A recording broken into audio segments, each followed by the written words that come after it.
the first trade that I did after the result of the Brexit referendum was to short Tesco. Now I like Tesco.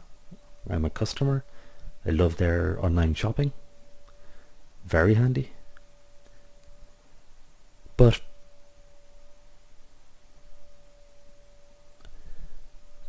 it had been one of the shares that had been doing very well in the run into the referendum.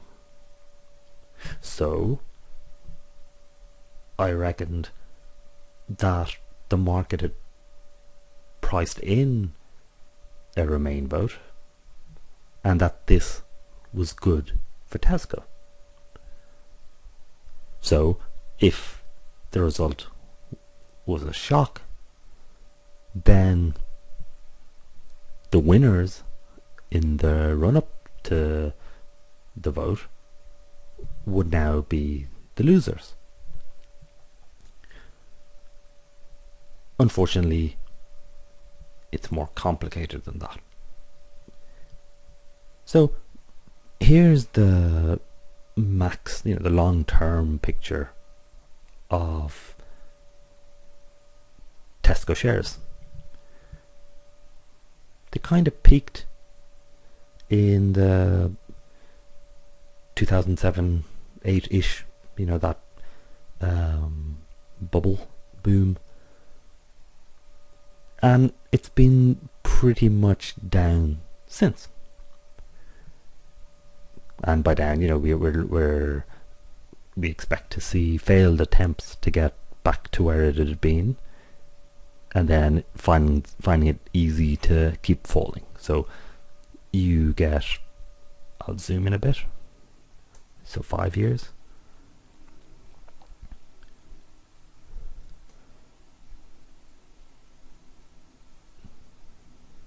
That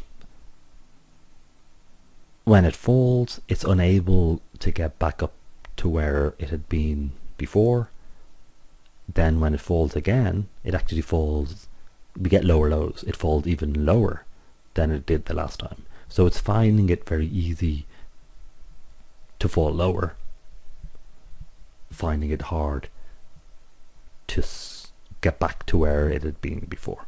So we can see it seems to be in a downtrend. Now, why, as we can see here, why has the price gone up? Well, I thought, this is in the London Stock Exchange. The price is quoted in sterling. So if sterling falls, the share price can go up. Just to give an example, here's sterling cable. So this is British pound against the US dollar, and we can see how massive the move was. So this was the night of the vote. So it had broken up higher, but then as figures started to come in, it rapidly fell. Now, just, it's hard to tell from just a chart, just a picture. You kind of go, okay, there's line up, red, green, whatever. But to put it in context, I'm going to step back with the monthly chart. So this is sterling against dollar since 1993.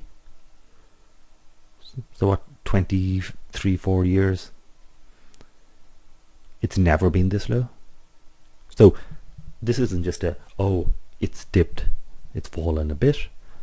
This is the lowest in this data set. I have looked at other places and it was once in 86, 87, I think, down to 1.04 or 5. So it has, and that was a brief fall, but this is not the all-time lowest that sterling has fallen to. But to me, that means that the market will find it easy to keep falling, because we're not at a key resistance. We're not in our uncharted territory.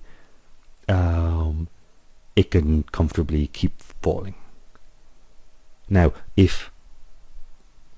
since sterling fell from 150 to 133, which is what, at least 10%, and for a currency move, that's a lot.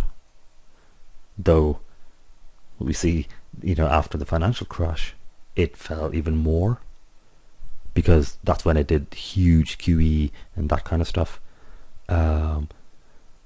So these are significant levels. These are some of the lowest levels that sterling has ever been, and I reckon, for what that's worth, no, but I can see it falling even further.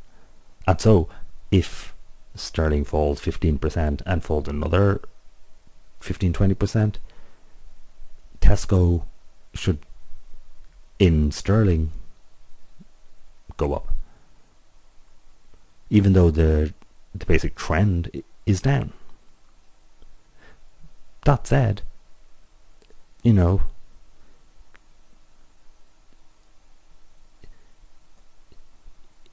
sterling fell a lot from what's in it, 2007, 8. So it has been, Tesco is being amplified by a far weaker sterling, but it's still falling. So I don't see why it can't keep doing that.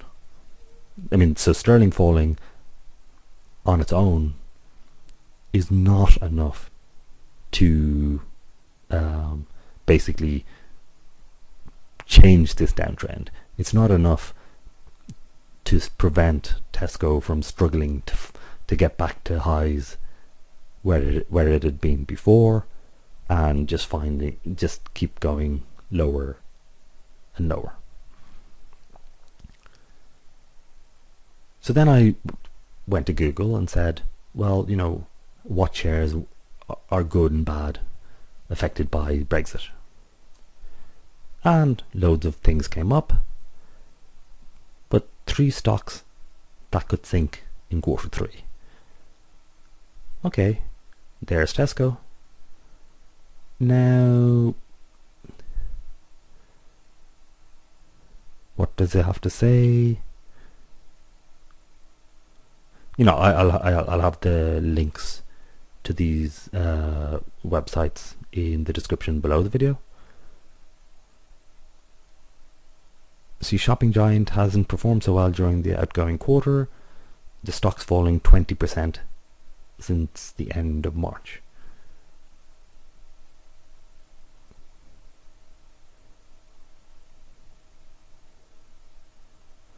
And its competitive pressure is rising in the UK grocery market. I believe additional share price pressure can be expected.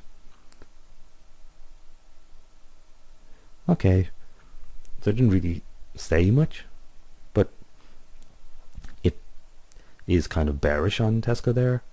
At the same time, there was another page, 3 post-Brexit bargains, and it says Tesco. So, that's the markets for you. There's an argument for why it should go up, and there's an argument for why it should go down.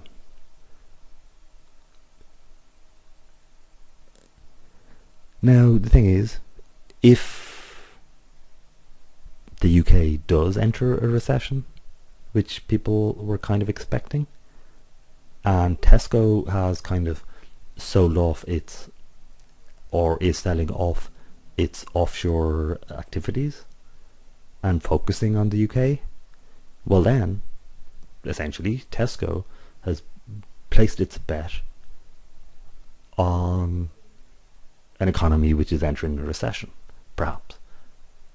And therefore, that's hardly a business that I'd be all that excited about buying.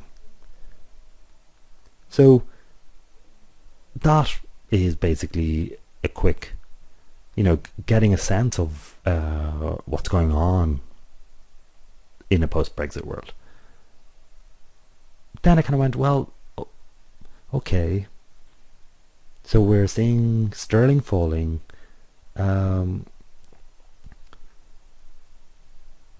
Who are the winners? Like, what's the benefits? What's the pros and cons of having a weak currency? Because I kind of want to be aware of that, because I don't know it. So there, you can look up currency wars, and as I said, this link is in the description below the video as well. This kind of mentions very nicely, why would you want a weaker currency? And it gives 3 categories.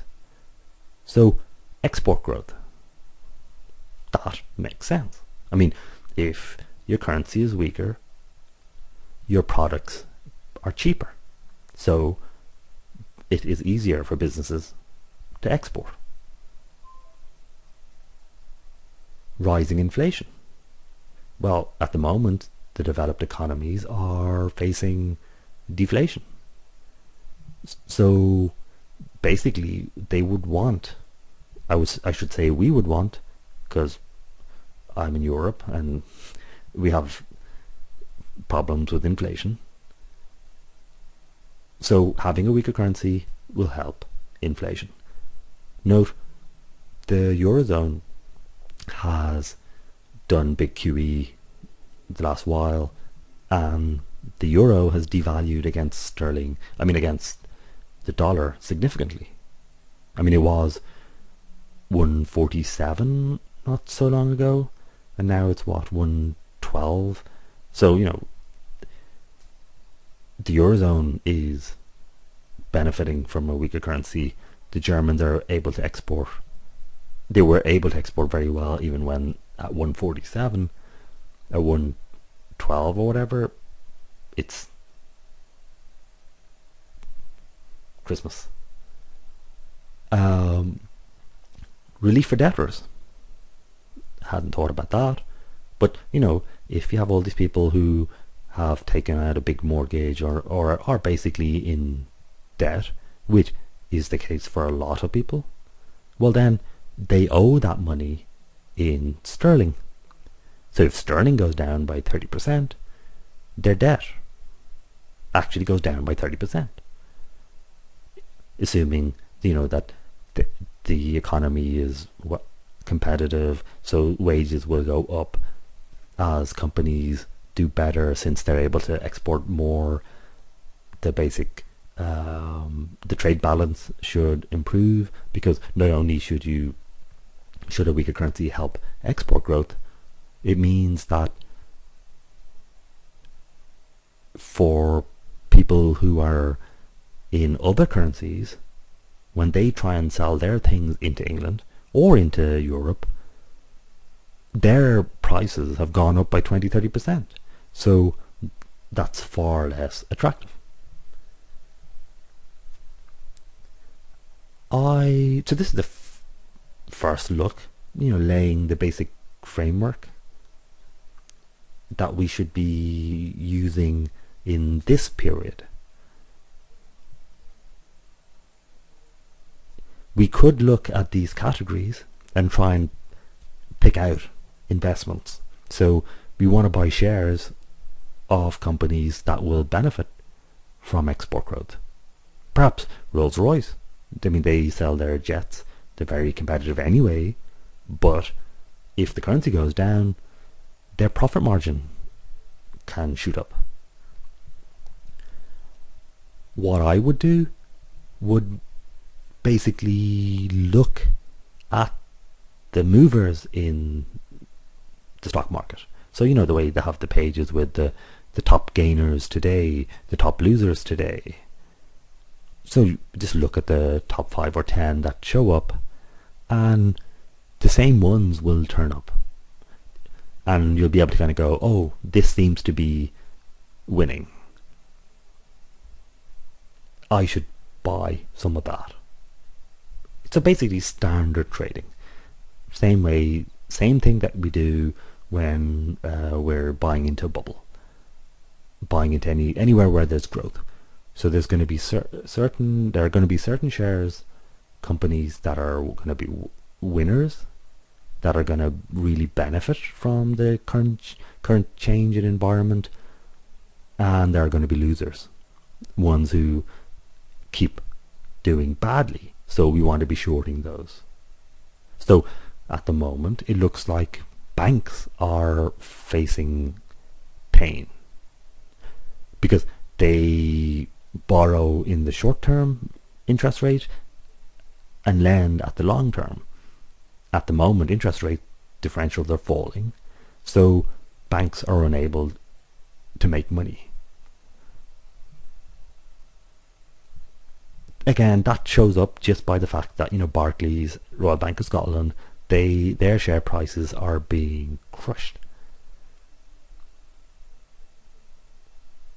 As always, it's complex because yes, they are being crushed, but have they already fallen?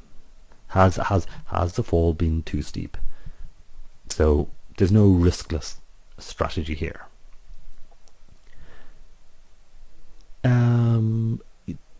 That's pretty much all I wanted to cover in this video.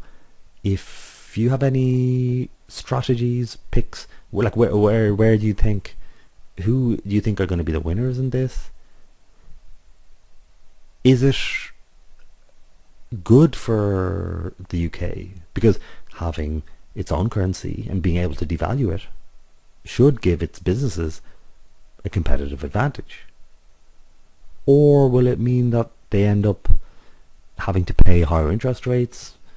You know, there are other downsides to, well, the UK wasn't in the Eurozone anyway, so that doesn't, being Brexit or not, doesn't affect that. Yeah, it's complicated. So I might do something about that, but I'm not really primarily interested in that. I'm trying to look for opportunities to trade and make money. So we'll get back to that next week.